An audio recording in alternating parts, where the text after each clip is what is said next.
Assalamualaikum warahmatullahi wabarakatuh.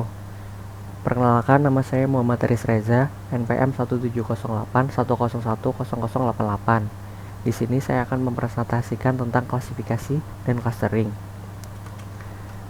Perbedaan klasifikasi dan clustering sendiri sangat signifikan. Klasifikasi sendiri bertujuan untuk memetakan satu titik data ke dalam satu kelas yang telah ditentukan sebelumnya. Sedangkan clustering bertujuan untuk mengelompokkan titik-titik data yang berdekatan dan memisahkannya dengan kelompok-kelompok lain yang berjauhan dalam suatu ruang.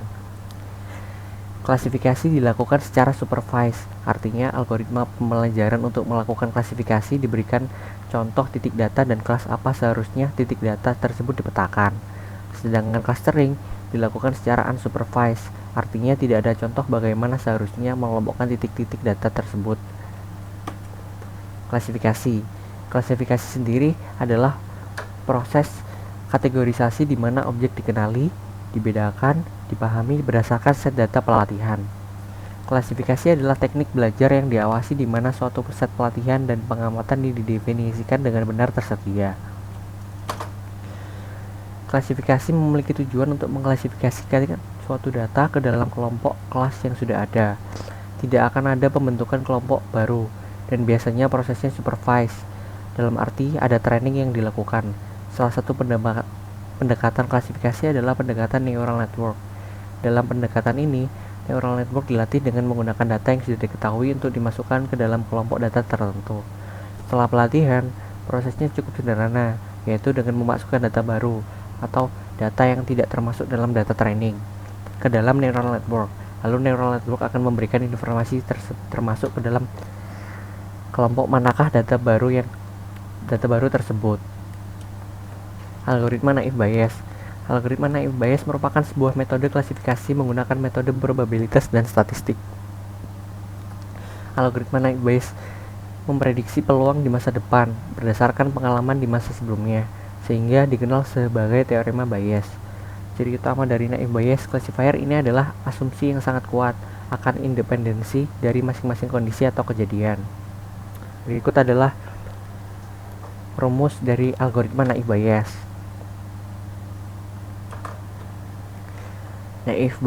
Algoritma naive Bayes sendiri kegunaannya yang pertama adalah sebagai metode machine learning yang menggunakan probabilitas. Yang kedua, mendeteksi atau menyaring spam. Kelebihan algoritma naive Bayes sendiri itu bisa dipakai untuk data kuantitatif maupun kualitatif dan tidak memerlukan jumlah data yang banyak. Kekurangannya, apabila probabilitasnya kondisionalnya bernilai 0, maka probabilitas prediksi juga akan 0.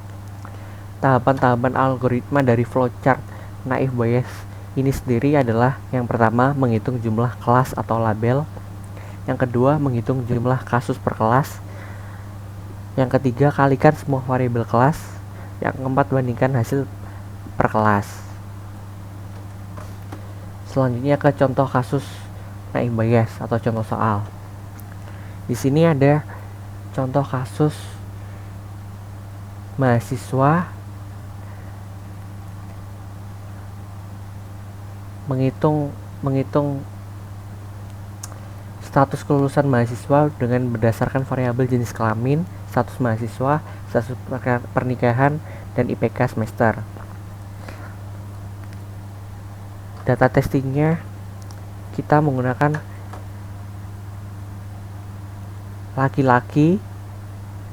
mahasiswa laki-laki yang belum menikah dengan IPK 2,7. Langsung saja, contoh kasus naive Bayes. Di sini sesuai rumus yang ada, kita menghitung probabilitas C, yaitu probabilitas status kelulusan tepat dan yang terlambat.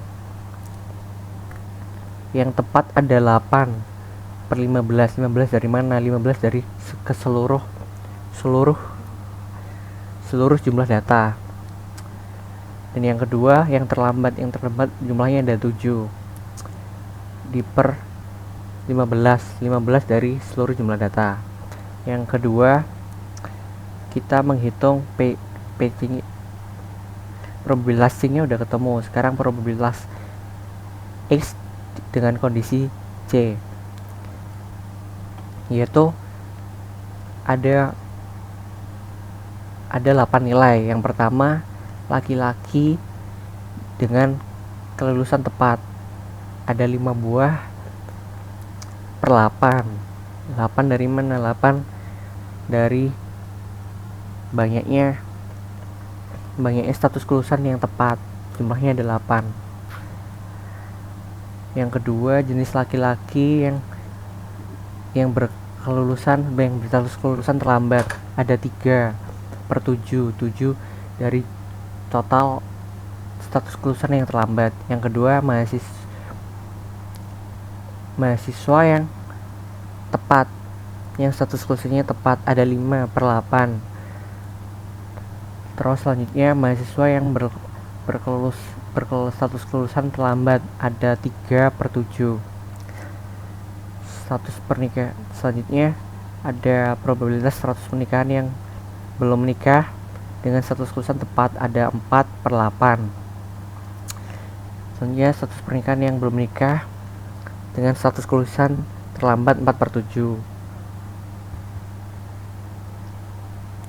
Selanjutnya, probabilitas IPK 2,7, status kelulusan tepat 0 per 8. Nggak ada soalnya. Probabilitas IPK 2,7 dengan status kelulusan terlambat ada 1 per 7. Selanjutnya, setelah kita mendapatkan nilai-nilai ini tadi, kita kalikan semuanya dengan yang tepat dengan yang tepat, yang terlambat dengan yang terlambat. Jadi 5 per 8 dikali 5 per 8 dikali 4 per 8 dikali 0 per 8, jawabannya 0. Terus yang terlambat dikalikan dengan yang terlambat, 3 per 7 dikali 3 per 7 kali 4 per 7 dikali 1 per 7, hasilnya 0,014. Nah, kita mendapatkan dua nilai 0 dan 0,14, dikalikan lagi dengan hasil probabilitas C yang kita dapat di awal tadi, 8 per 15 dan 7 per 15. 0 dikali 8 per 15 sama dengan 0. Selanjutnya 0,014 dikalikan 7 per 15, jawabannya 0,0069. Jadi kesimpulannya, untuk mahasiswa yang berkelamin laki-laki dan berstatus belum menikah dengan IPK 2,7 masuk ke kelas status kelulusan terlambat. Selanjutnya masuk ke dalam clustering. Clustering sendiri merupakan metode pengelompokan objek sedemikian rupa sehingga objek dengan fitur serupa saling berdekatan dan objek dengan fitur yang berbeda terpisah. Ini adalah teknik umum untuk analisa data statistik yang digunakan dalam pembelajaran mesin dan data mining.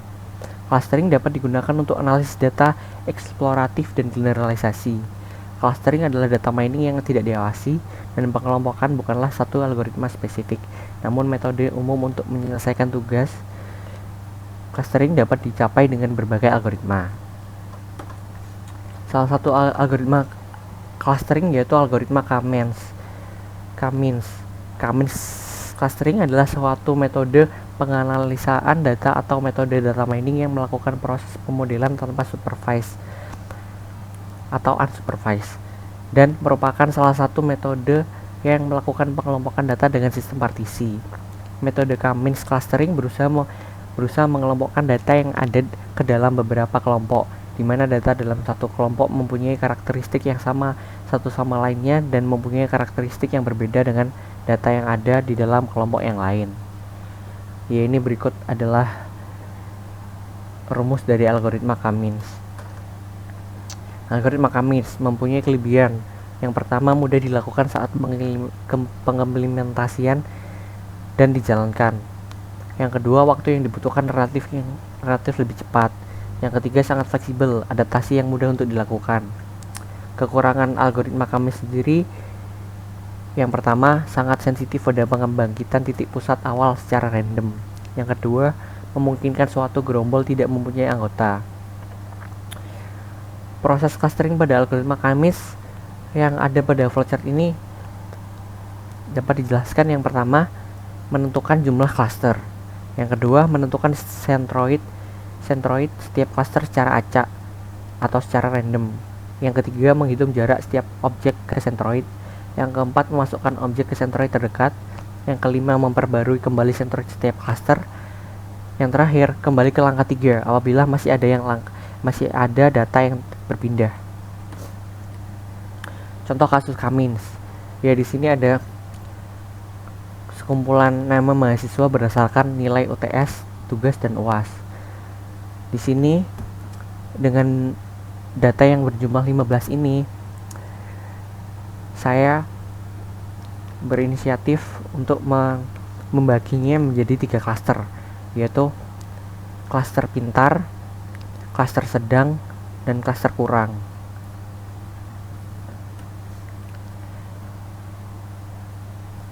Langkah pertama dalam algoritma Cummins adalah menentukan klaster secara random. Jadi kita menentukan 3 klaster 1, klaster 2, klaster 3 dengan cara memilih dari dataset secara random. Dari kasus ini saya memilih dari data gede, Iqbal,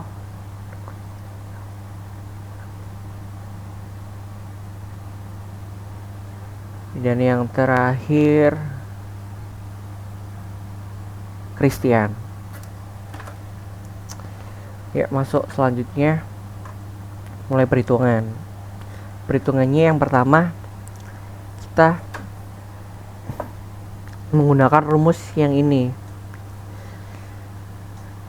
Yang iterasi pertama D 1,1, 89 kurangi 96 kuadrat ditambah 90 kurangi 93 kuadrat ditambah 75 dikurangi 85 kuadrat sama dengan 12,5 sekian.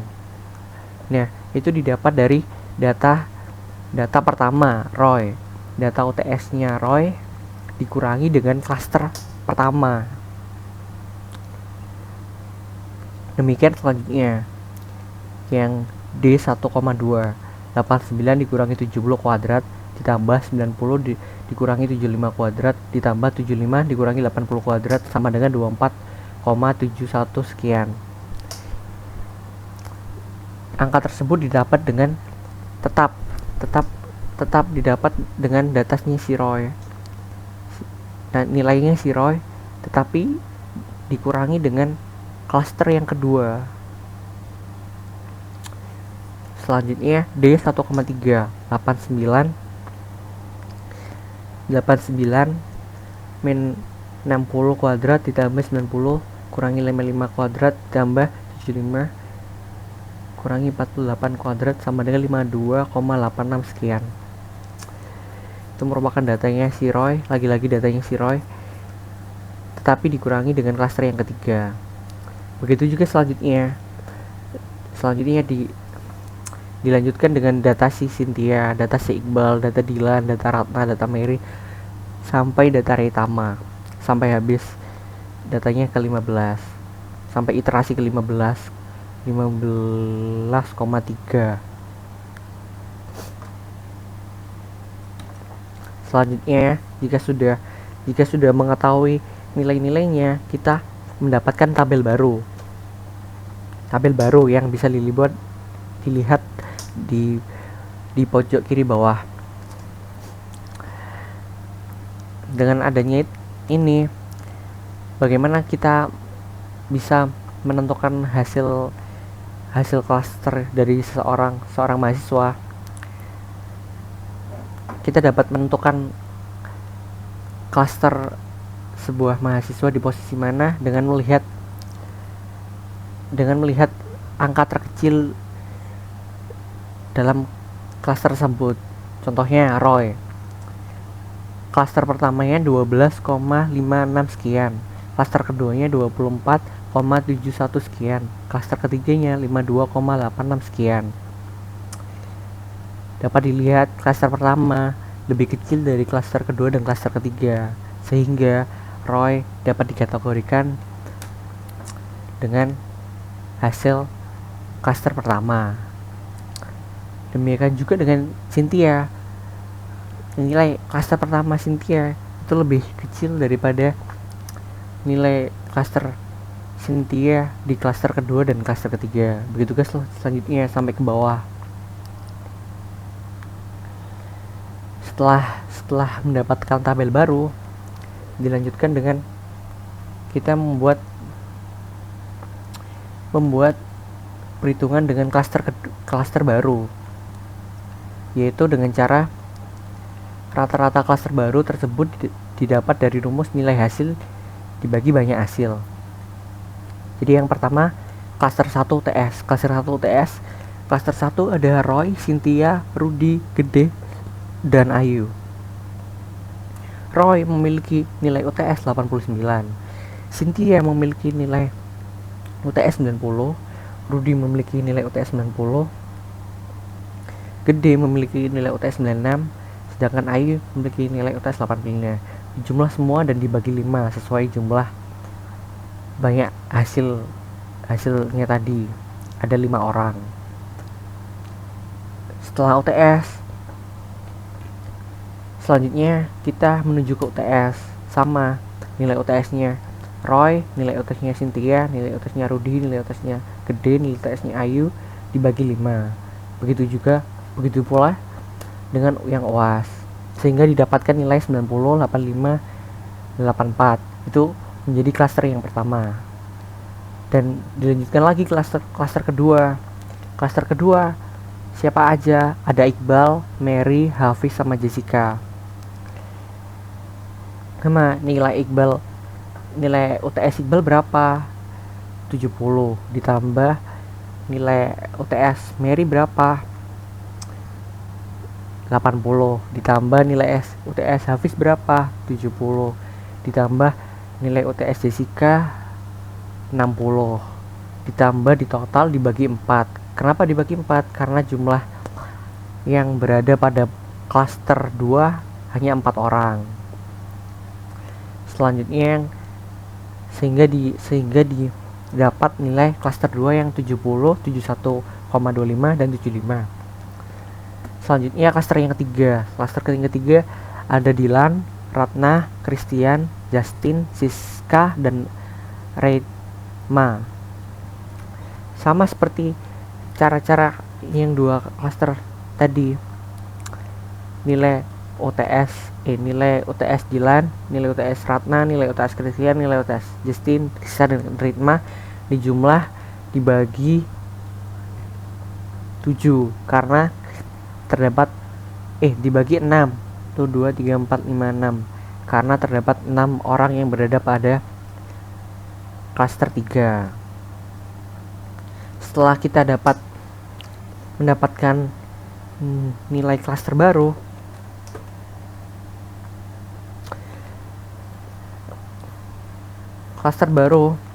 kita menggunakan rumus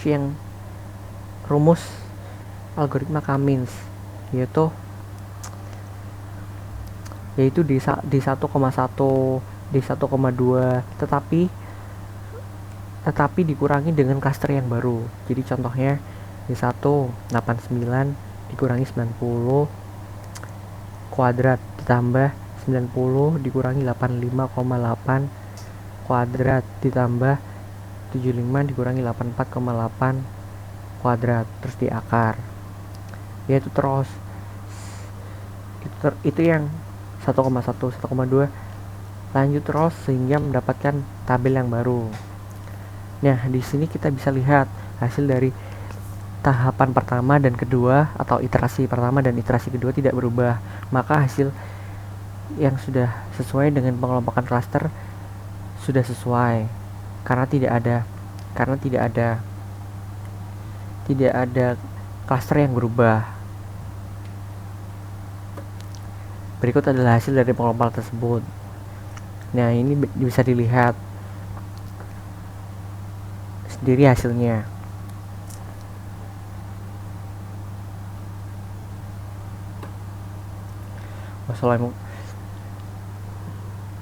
Terima kasih atas perhatiannya. Mohon maaf bila ada salah kata. Wassalamualaikum warahmatullahi wabarakatuh.